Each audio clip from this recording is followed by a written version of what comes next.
السلام عليكم. جايبه لكم فيديو النهارده عن السمنه البلدي الجاموسي والسمنه البلدي البقري. دي بقى جايه لكم من قلب الفلاحين ذات نفسهم، يعني جايه لنا من بلد.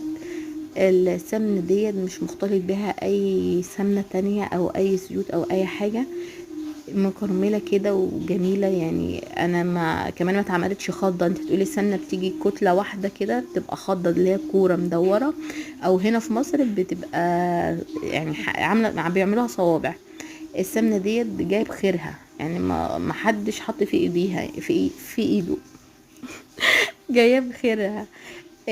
انا هعمل لكم فيديو تاني علشان وقت الفيديو ما يكونش طويل، عن السمنه البقري وهي ازاي بتسيح. شايفين السمنه ديت؟ تعرفي انها اصليه، ان هي بتسيح وهي بتطلع الرغوه دي. تعرفي ان هي سمنه بلدي مش مغشوشه، بتفور كده زي اللبن. بعد كده هحطها عندي في علبه وهسيبها